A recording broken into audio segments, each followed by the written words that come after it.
अस्सलाम वालेकुम दोस्तों, अपनी नेक्स्ट वीडियो के साथ आपको वेलकम करता हूं अपने इस चैनल में। उम्मीद है सब खैरियत से होंगे। तो चलते हैं आज की अहम न्यूज़ की जानिब। सबसे पहले तो दोस्तों बात करेंगे अच्छी खबर के बारे में कि स्पेन पॉपुलर पार्टी जो है वो नाकाम रही है। इस पर डिटेल के साथ आपको बताऊंगा क्या हुआ, अब नेक्स्ट क्या होगा, इसके बारे में डिटेल से बात करेंगे। इंग्लैंड की यूरोप वापसी, एक अहम शख्स ने इसकी हमायत की है और ऐलान किया है कि ऐसा बिल्कुल जल्द से जल्द करना चाहिए, वरना इंग्लैंड को बहुत ज़्यादा खमियाजा भुगतना पड़ेगा। इस पे बात करेंगे। इसके बाद खिसरो सिविल MRC यानी मैरिज रजिस्ट्रेशन सर्टिफिकेट, जो मैरिज सर्टिफिकेट है इसकी रजिस्ट्रेशन के बारे में, और साथ साथ इसके बारे में कुछ अपडेट्स हैं जो कि इंटरव्यू की शक्ल में सामने आई हैं, वो आप लोगों के साथ शेयर करूंगा। स्पेन हुकूमत का नया कानून पेंशन के बारे में 2024 क्या है, क्या नया रद्दोबदल होने जा रहा है, इस पे बात करेंगे। तो दोस्तों सबसे पहले तो आपको बताता चलूं कि यूके से रिलेटेड जो न्यूज़ है वो, उसके साथ साथ जो स्पेन की नया कानून है पेंशन का, वो इन दोनों न्यूज़ का लिंक आपको नीचे मिल जाएगा। आप उनको क्लिक करके ख़ुद भी रीड कर सकेंगे। तो सबसे पहले तो बात करते हैं कि स्पेन से अच्छी न्यूज़ कौन सी है और क्या नई अपडेट है, नई हुकूमत किसकी बनने जा रही है, अभी तक क्या हुआ है, इसके बारे में बात करते हैं। तो डिटेल की तरफ जाने से पहले आपको बताता चलूँ कि नीचे दो दूसरे चैनल के लिंक हैं। पहला चैनल वो जिस पे मैं आपके कमेंट्स के आंसर दे रहा हूँ, इन्फो टीवी, उस पर जाएं, उसको सब्सक्राइब करें और वहाँ पे जाके आप अपने बेशुमार कमेंट्स के आंसर जान सकते हैं। दूसरा चैनल है IT से रिलेटेड, जहाँ पे कोडिंग से रिलेटेड मैं वीडियो बना रहा हूँ। वहाँ पे कुछ दोस्तों के कमेंट्स भी आए थे, उस पर मैंने उनके आंसर भी दिए हैं, तो उस पर मैंने वीडियो बनाई है। वहाँ पे जाके उसको भी सब्सक्राइब कर लें और वहाँ पे भी आप काफ़ी अच्छी इन्फॉर्मेशन और सीख सकते हैं IT से रिलेटेड, जो आने वाले वक्त में मज़ीद बहुत कुछ मैं वहाँ पे शेयर करूँगा इंशाल्लाह। तो सबसे पहले तो बात करते हैं कि स्पेन की न्यूज़ क्या नई अपडेट है और स्पेन से क्या अब आने वाले वक्त में एक्सपेक्ट किया जा रहा है कि सियासी तौर पे क्या होने वाला है। तो दोस्तों जैसे कि आपको मैंने बताया था कि पॉपुलर पार्टी के पास इस महीने की लास्ट डेट तक जो है वो वोटिंग का राइट है। उन्होंने वोटिंग करवानी है पार्लियामेंट में और उस पर क्या रिज़ल्ट आता है उसके बाद जो है फ़ैसला होगा। क्यों पॉपुलर पार्टी ने करवानी थी? क्योंकि अगर ओवरऑल देखा जाए तो सबसे सीटें ज़्यादा जो हैं वो पॉपुलर पार्टी ने ली हैं। तो सबसे पहले उसी को राइट मिलता है जिन्होंने ज़्यादा सीटें ली होती हैं, उन्हीं को वहाँ पे पार्लियामेंट में वोटिंग का राइट मिलता है। अगर उनके हक़ में वोट हो तो वो प्राइम मिनिस्टर बन जाती है, अगर अगेंस्ट हो तो फिर आने वाले जो 2 महीने होते हैं उसके अंदर अंदर दूसरी नंबर पे जो पार्टी आई है, जो कि PSOE आई है, उसने अपनी अक्सरियत शो करवानी होती है। अब 2 महीने पार्लियामेंट में अपनी अक्सरियत वाज़ी करवाने के लिए पॉपुलर पार्टी को मिले थे। अब 2 महीने जो हैं वो अपोजिशन यानी कि दूसरे नंबर पे आने वालों को मिलेंगे और इस 2 महीने के अंदर अंदर उन्होंने कोशिश करनी है कि वो अपनी हुकूमत बना सके। बहुत ज़्यादा चांसेस हैं कि PSOE की हुकूमत ही रहेगी और यही चलती रहेगी। अब ये जो 2 महीने शुरू होने जा रहे हैं यकम से, इस पे उनकी यही कोशिश होगी कि छोटी पार्टीज़, ख़ास तौर पे जो कतलूनिया की पार्टी है और पाइस बास्को की पार्टी हैं और कुछ गलीसिया की छोटी पार्टीज़ हैं, इनको मिला के इनके वोट शामिल करके वो हुकूमत बना सकते हैं। ये तो वाज़ेह था कि जो पॉपुलर पार्टी है इनकी ना तो कतलूनिया की तरफ से हमायत आएगी, ना ही पाइस बास्को की तरफ से हमायत आएगी। इस वजह से इनका तो कन्फर्म था कि ये नहीं बन सकेंगे, लेकिन आखिरी वक्त तक कुछ नहीं कहा जा सकता था। हो सकता है कि ये इनको कुछ एग्रीमेंट करके देते या अपनी हुकूमत में शामिल करते, लेकिन आखिरकार ऐसा नहीं हुआ और जो पेपे है वो नाकाम रही है। अच्छी खबर क्यों कह रहा हूँ मैं? क्योंकि ये अच्छी खबर हमारे लिए अच्छी खबर है, इमिग्रेंट्स के लिए। अगर आप हिस्ट्री उठा के देखें, जब भी पॉपुलर यानी कि पेपे की हुकूमत आई है तो कभी भी इमिग्रेंट्स के कवानीन आसान नहीं हुए, बल्कि मज़ीद मुश्किल हुए हैं। आपने देखा होगा कि जब तक रखोई रहा है 2.5 से 3 साल में भी नेशनलिटी पास नहीं होती थी। अगर किसी की होती थी तो खुशकिस्मती समझी जाती थी, अगर किसी की 1.5-2 साल में हो जाती थी।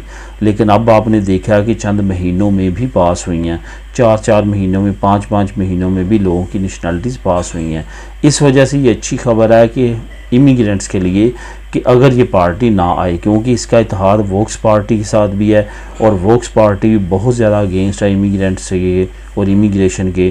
तो इस तरह से नया बहरान आ सकता था इमिग्रेंट्स के लिए अगर ये पार्टी बरसरे इक़्तिदार आ जाती, लेकिन अब इसके चांसेस तकरीबन ख़त्म हो चुके हैं। इंग्लैंड की यूरोप वापसी के लिए एक अहम शख्स ने बहुत बड़ा बयान दिया है। जो एक्स प्राइम मिनिस्टर हैं यूके के गॉर्डन ब्राउन, उनकी तरफ से एक बड़ी तकरीब में उनको मौका मिला ख़िताब करने का, तो वहाँ पे उन्होंने बड़े वाज़ेह तरीक़ों के साथ बड़ी बातें की हैं, जिसमें उन्होंने कहा है कि मैं तो पहले ही कहता था कि ब्रेक्सिट नहीं होना चाहिए, लेकिन अब आप देख सकते हैं कि जो मैंने कहा उस पे बिल्कुल उसी तरह से इकॉनमी असर डाल रही है और उसी तरह से रिएक्ट कर रही है। उनका ये कहना था कि इस वक्त यूके की इकॉनमी इंतहाई उसको चैलेंजेस दरपेश हैं, उसकी सबसे बड़ी वजह एक ब्रेक्सिट भी है। इसके साथ साथ उन्होंने कहा कि अगर यूके इत्तेहाद चाहता है मुल्क के अंदर भी, यानी कि स्कॉटलैंड क्योंकि नाराज़ है, स्कॉटलैंड ने यूरोपीय यूनियन से बाहर निकलने का ऐलान नहीं किया था और उनका कहना था कि हम शामिल रहेंगे यूरोपीय यूनियन के, लेकिन क्योंकि वो यूके का हिस्सा था, इस वजह से यूके जब ब्रेक्सिट हुआ तो ऑटोमेटिकली स्कॉटलैंड भी ब्रेक्सिट कर गया।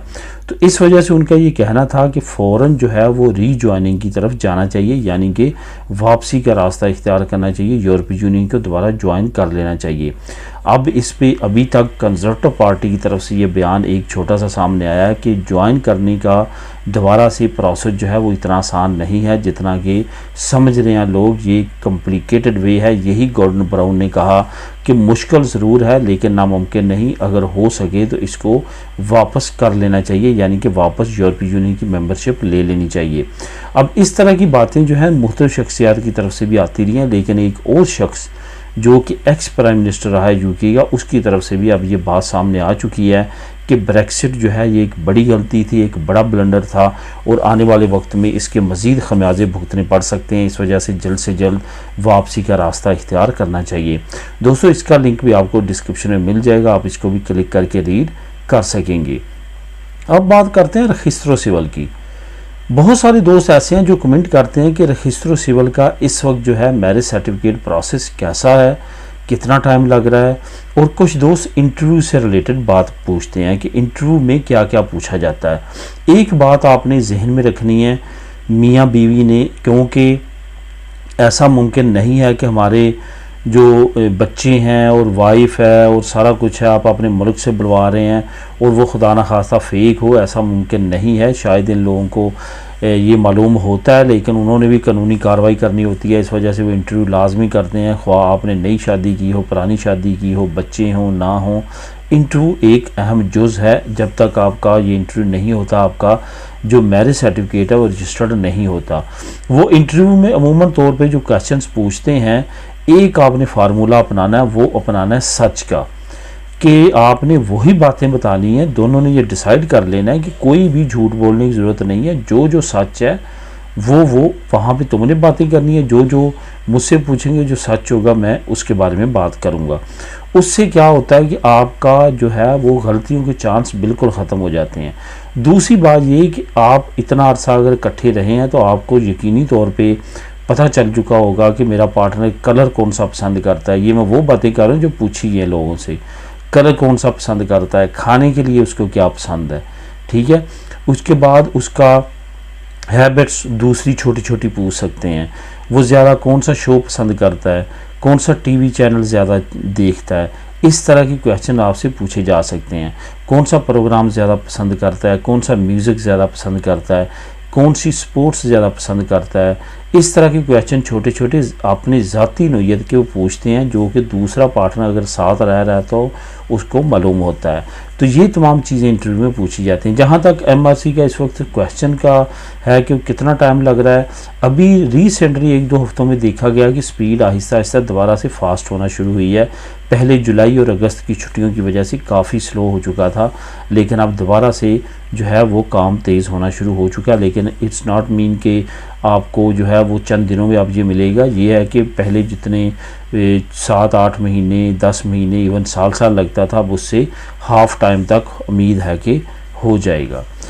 दोस्तों, आखिर में बात करते हैं कि स्पेन हुकूमत ने एक नया कानून 2024 पेंशन का पास करने जा रही है और इसको इम्प्लीमेंट 2024 में जनवरी में कर दिया जाएगा। असल में ये कानून है कि पेंशन की उम्र को मज़ीद बढ़ाया जा रहा है। पहले था यानी कि अभी भी इस साल के अंदर तक है 37 साल 7 महीने अगर आपने काम किया है तो आप 100% एलिजिबल हैं अपनी पेंशन के। अब उसको बढ़ा के 37 साल 9 महीने कर दिया जाएगा, यानी कि 2 महीने बढ़ा दिया जाएगा नेक्स्ट ईयर 2024 से, जो कि फ़ौरन इम्प्लीमेंट हो जाएगा। इस डेट के बाद जो भी लोग पेंशन लेंगे वो इस नए कानून के मुताबिक लेंगे। तो दोस्तों इन तमाम का लिंक आपको नीचे डिस्क्रिप्शन में मिल जाएगा। मिलेंगे नेक्स्ट वीडियो में नई अपडेट्स के साथ। अल्लाह हाफिज़।